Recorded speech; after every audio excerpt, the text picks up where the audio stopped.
Okay, so the second half of chapter 2 is the Maclaurin expansion, which is named after a Scottish mathematician, I think, called Maclaurin.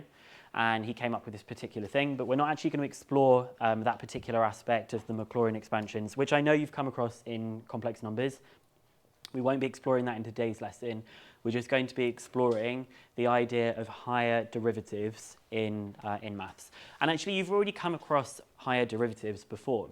You've already come across, I believe, the second derivative. And the second derivative in pure maths year 1, what is the second derivative actually used for when you've done it? It shows whether it's a local minimum or a local maximum. And you'll also see when we do pure maths year 2, you will see it also shows about whether a curve is either convex or concave as well. You've done some of that already. Okay, good. So you'll see a little bit more about what the derivatives are used for.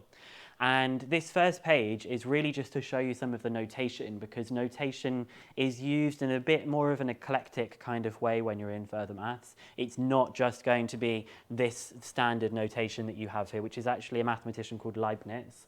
He came up with this notation here. We're probably going to see a mixture of Lagrange's notation, Leibniz's notation, and Newton's notation. Newton, who came up with pretty much tons of stuff in maths, okay?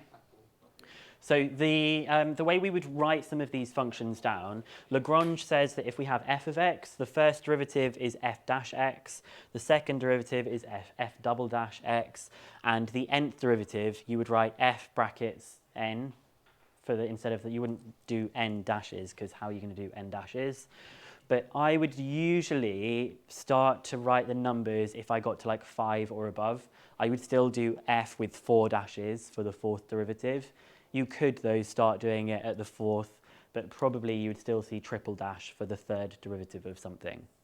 Leibniz is probably the more standard one, probably the first one that you come across. And so you have dy dx, obviously the 2's here, and then the n's here in these particular bits. Have you ever realized why the 2 goes after the d here and not after the y? No. Okay, so if you think about something like, if I wanted to differentiate y with respect to x, that's me doing it once. And if I wanted to differentiate y with respect to x, again, I would have this. So I would have the d parts look like they have been squared, and the dx parts looks like they have been squared. It's not quite that's what's happening, but that's why the 2, or the squaring part, actually comes after the d rather than after the y. And you can see how, obviously, if you differentiated it with respect to x again, that's why you would have that definition there. A little bit of a side note about why. Yeah, the dx is sort of behaving of one thing, and I suppose in some ways we kind of want to think of it like that, but we're just lazy, and probably that fell out of fashion, or that never really happened in the first place. But it's kind of interesting to think why the 3's belong in the places that they actually are in. And then Newton's notation is probably not going to pop up that much in the stuff that we're going to be doing here. It will be if you're doing anything with physics, but you put dots on the top of it in the center. So you've got y dot, y double dot, and y with a dot, and then an n above it. Usually the dots mean if something have been differentiated with respect to time. And actually that was one of the original ways that differentiation was ever used for, because they were wanting to investigate how things were moving with respect to time. So we're probably going to be mostly using Lagrange and Leibniz, but Newton's notation, to be aware of it, if you ever see a function with a dot above it, it just means it's been differentiated the number of times that it's got a dot with it. I personally like Leibniz because it tells you what it's been differentiated with respect to. And then I like Lagrange because it's smaller and takes up less space and is quite like an efficient way of writing things, okay? So we're just going to dive in and actually find out higher derivatives of functions that we have just started looking at differentiating in pure maths. So it says here, given that y equals ln of 1 minus x, we're going to find the value of the third derivative when x is equal to a half. So we're going to be applying the chain rule, first of all, to find out what dy by dx is. And the chain rule says you differentiate it. If this is like ln of blah, you would differentiate ln of blah and multiply it by the derivative of blah. So this is going to differentiate to 1 over blah multiplied by the derivative of this blah that we've got here, which is minus 1. So dy by dx differentiates to minus 1 over 1 minus x. And now I'm going to want to be able to differentiate this. How would you suggest I go about differentiating this? Because I don't quite like it in the form that it's in. No, I wouldn't need to do any, can't do any partial fractions to it because I don't have a product on the denominator. No, not back in, we're going to put it into power form. We're going to put it into index form. So it's going to be minus, I could put a 1 in front of it, 1 minus x to the power of minus 1. Okay? And now I've got something where I think I can use the chain rule again. So I'm going to find the second derivative of this function. Now you're going to have to contain a lot of information, particularly as you guys are brand new to the chain rule. You're going to have to contain a lot of this information in your head. So the function that we've got here, we've got minus blah to the power of minus 1. What does minus blah to the power of minus 1 differentiate to? Blah to the minus 2. So the negative here, when you pull the negative 1 down, becomes a positive, and you decrease the power to minus 2. So you're going to have 1 minus x to the power of minus 2. But don't forget to multiply it by the derivative of the blah. And the blah was minus 1. So this was differentiating it how you would expect, pulling the power down so it became a plus, and reducing the power by 1. But we also multiplied it by minus 1 because the thing in brackets differentiates to minus 1. So you get minus 1 minus x to the minus 2. And now we're going to find out what the third derivative of this is. So you've now got minus blah to the minus 2. Well, you'll pull down the minus 2, and multiply it by a negative, get a positive.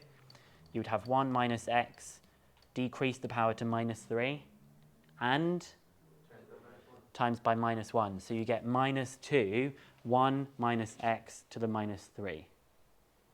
So there's a lot of minuses. There's 2 minuses that cancel, because you have a minus and a minus here, but then you also multiply it by a minus. So there's actually 3 negatives going on here. Yeah, good. We're going to spot a pattern in after we've actually answered this question. We're going to see if we can find out what the pattern is. Because it doesn't seem to be getting more complicated, does it? It actually just seems to be like, okay, yeah, it's the same thing. And that's kind of what's cool about this, is that the derivatives are not as complex as they might seem. But they want us to find the value of this when x is equal to a half. So if x is equal to a half, this is dead easy now. We're just substituting in. The third derivative will be minus 2, 1 minus a half to the power of minus 3. Well, 1 minus a half is obviously a half. You could use a calculator. But what's a half to the power of minus 3? 8. This is 8, and 8 times minus 2 is minus 16. So the answer to that first question is negative 16.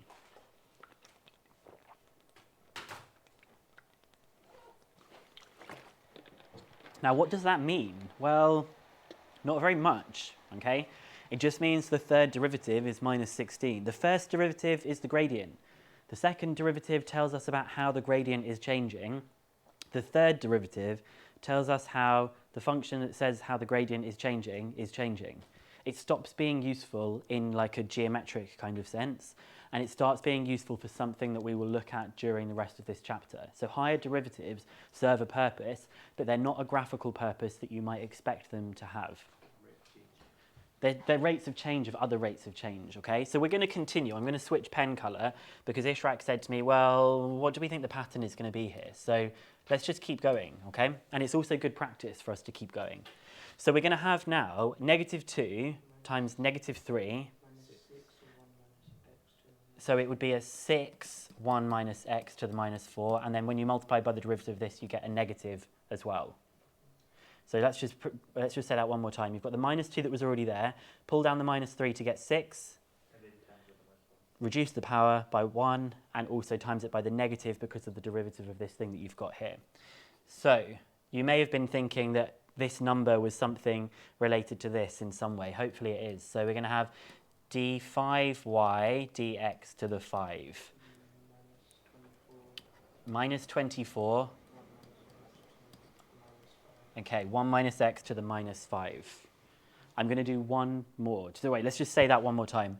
We had the negative 6 times the negative 4 to get 24. It was a negative 24 because of the derivative of the bit in the brackets, and we reduced the power by 1 to get minus 5. I'm going to do the sixth one as well. Minus 120, 1 minus x to the minus 6. Negative 24 times negative 5 is 120, so it would be 121 minus x to the minus 6. But you're also multiplying by the derivative of 1 minus x, which is 1 minus 1. So you get the negative here. So do we think we could say what the nth derivative of ln of 1 minus x is? What do you think these numbers are here, here, and here? Have you recognized what these numbers are? How did we get the 6? It was a 2 times a 3, right? And then the 24 was a 6 times 4. But remember, 6 was actually 2 times 3. So it was 2 times 3 times 4. What's this one? 2 times 3 times 4 times 5. So it's factorial. Okay, this is why factorials are important. So you get n factorial because this is 6 factorial and it's related to the power that we have there.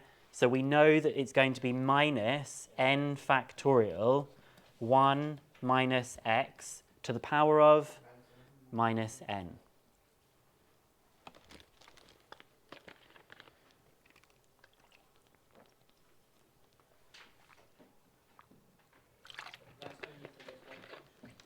That is for this one function.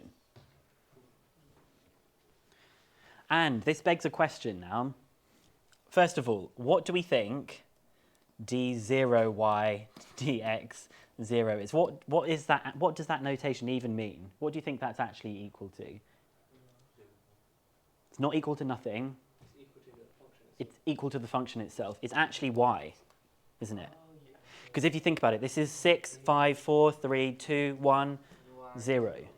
Okay, so this one is 0. So you got this is 0, which is y, which is the ln of 1 minus x.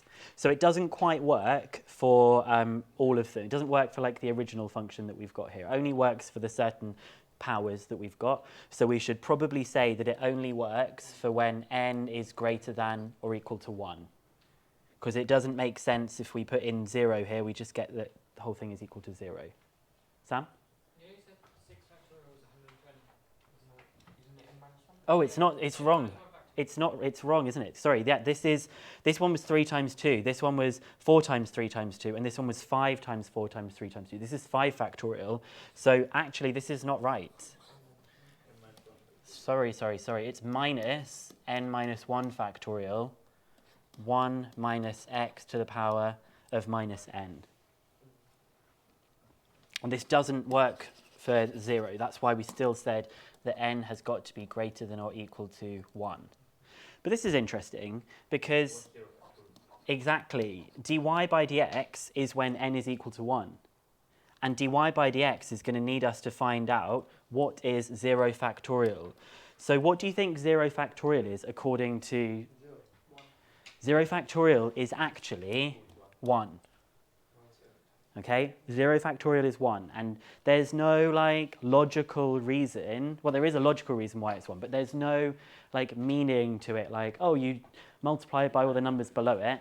0 factorial is 1, okay? So if you ever come across this, 0 factorial is 1, it works then, because you then get that dy by dx is equal to minus 1 minus 1 factorial, 1 minus x to the minus 1. 1 minus 1 factorial is just 1. So you get minus 1 minus x to the minus 1, which is what we have here. So you know how n has to be greater than equal to 1? Yes. Why would you do n is greater than 0? I could just say n is greater than 0. I could write this, or I could write this. And I should probably also say that n is an integer. Yes, you can't really do derivatives of like the 1.5th derivative of something. So we kind of went a bit beyond what I was planning to do for this example, but I think it was useful for us to see the chain rule being used again and again and again and again, okay? So this is now going to be using Lagrange's notation, and Lagrange's notation is useful because it just allows you to see lots of patterns that are happening here. So first of all, for this question, it says that f of x is equal to e to the power of x squared, and we're going to do this first derivative. We're going to find out what the first derivative is. So we've got e to the power of blah. E to the power of blah just always differentiates to e to the power of blah multiplied by the derivative of blah. So it's going to be e to the power of blah multiplied by the derivative of blah, which is 2x. So you get 2x e to the x squared, which is 2x f of x, because e to the x squared is f of x. Okay, because the question wanted us to say that f dash x is 2x f of x.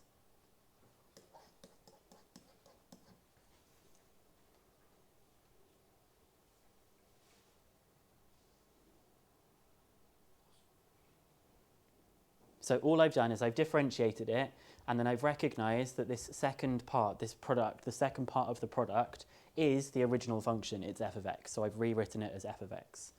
And now for part B of the question, it says by differentiating the result in part A twice with respect to x, show that these things here are true. Now they look a bit complicated, so we're not going to really concentrate on them too much. We're actually just going to differentiate this thing and see what happens. Now, you guys have literally just been introduced to the product rule by me, so I'm going to tell you this is clearly a product of two different functions being multiplied together. So when I differentiate this to find the second derivative of x, I'm going to keep this one the same, 2x, and I'm going to differentiate f of x. But f of x just differentiates to f dash x. Then I'm going to differentiate the first one and keep the second one the same. So mine is written the other way around to this, but it's the same. But we don't need to like write what f of dash is. No. The beauty of this notation is that if you can write it as f of x, that's a neater, nicer way to be able to write this. It's so much less confusing. Now the third derivative, this is going to require a product rule. Is this one going to require a product rule? Not really, because 2 is just a constant. Okay, so it doesn't need the product rule that we've got here. So when I do the product rule to this one, does anyone think they're kind of ready to have a go at doing the product rule on this? 2x f double dash x. Good. So what he did here, he kept this one the same, and he differentiated f dash to get f double dash. Then he differentiated 2x to get 2, and he kept f dash x the same here. But don't forget, we also need to differentiate to f of x, which will differentiate to 2f dash x. So that simplifies to 2x f double dash x plus 4 f dash x.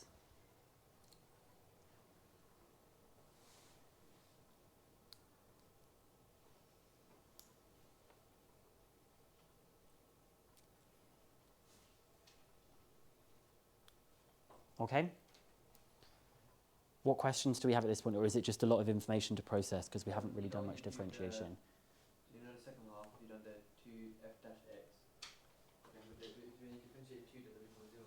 Yes, so if you wanted to do the product rule to this, you would be welcome to do it, but it's going to be very boring because you either keep that the same and differentiate that, so you get this, and then the other one goes away because it's a 0. So if it's 2f of x, it just differentiates to 2f dash x. You would have known how to differentiate that before me giving you the product rule. Yeah. You would. It's just checking to see that the product rule works, okay?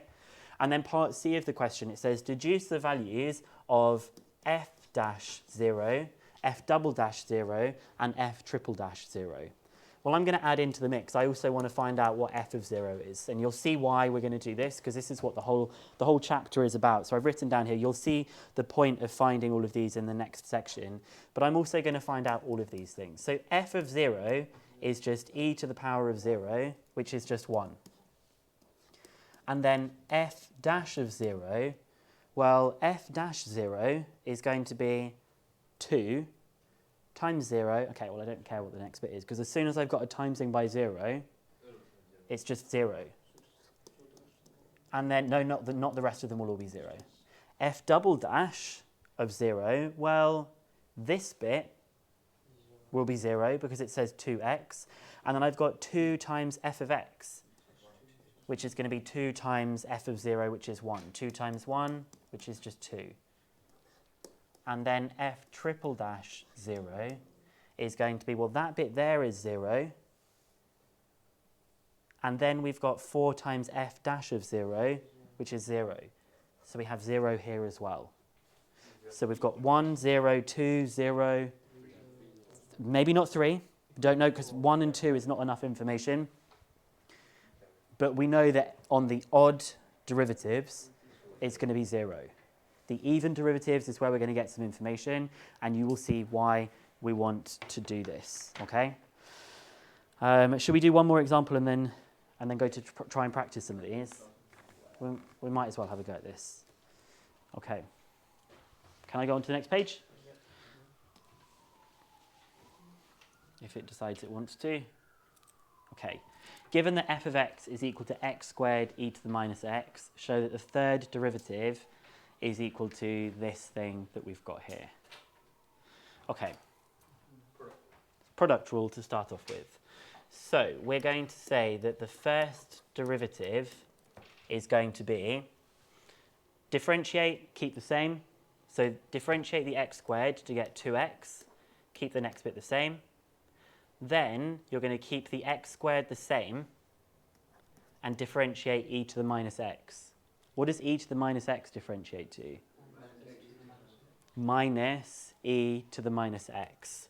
So I'm going to multiply that by minus e to the minus x. Or was it a minus x? Where? It's the k value.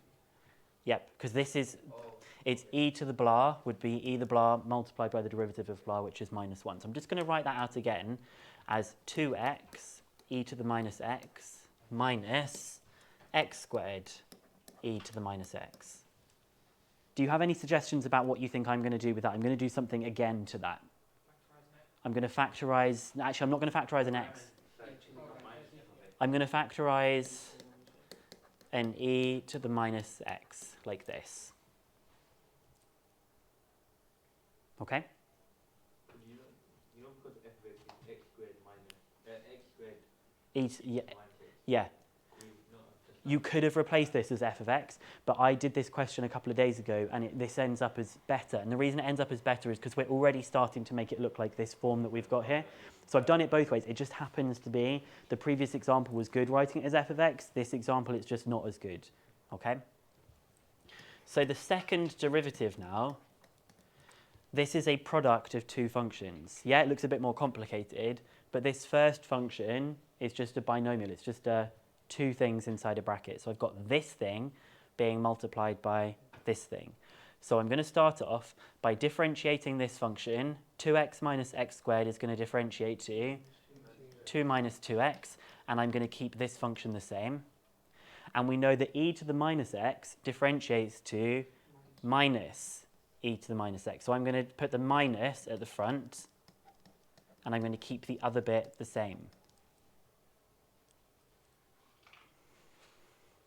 So can you see what I did for that second bit? I just differentiated this by putting a minus outside the front. Yeah. And then I'm going to do what, do you think? Factorize it out. Okay, I think our very first lesson we had that was on series, we looked at how to do factorizing without having to expand. So we should be able to factorize this whole thing. So it's going to be a 2 minus 2x, and then you're also going to have a minus 2x and a plus x squared e to the minus x. Minus 2 x. Because the minus 2x, you get the minus 2x and you get the plus x squared from this bit here. And then I'm going to simplify that, so I get 2 minus 4x plus x squared e to the minus x. And then I'm going to move on to the third derivative. And I'm happy because I'm already developing the form that the question wanted. So I'm going to do the product rule again, which means I'm going to differentiate this and keep this one the same. So when I differentiate this bit in the bracket, the 2 won't differentiate to anything. I will just have minus 4 plus 2x e to the minus x. And then if I keep this bit the same, I would have 2 minus 4x plus x squared, and I'm going to multiply it by the derivative of this, which is minus e to the minus x. Obviously, I just like putting things in particular places because it feels like it's the tidiest way of doing it. And then my last stage is going to be collecting everything together. So I have minus 4 plus 2x, minus 2 plus 4x minus x squared e to the minus x, which is, writing it in the order that they have, 6x minus 6 minus x squared e to the minus x. So that's the third derivative that we've got there. Now I'm pleased because I kind of feel like if we just teetered around the edges of, oh, this is the product rule, this is this, I kind of just wanted to go straight in and be like, look, you can do, this is confusing to start with, but it's not beyond you. This is definitely not beyond you. And so we're just going to do a lot of practice now from the first exercise. The first exercise, which I don't think I've actually even written on here, so we're going to just be having a look at exercise 2B, okay? And we're going to just work through as many of these questions as possible to get some practice on it, okay?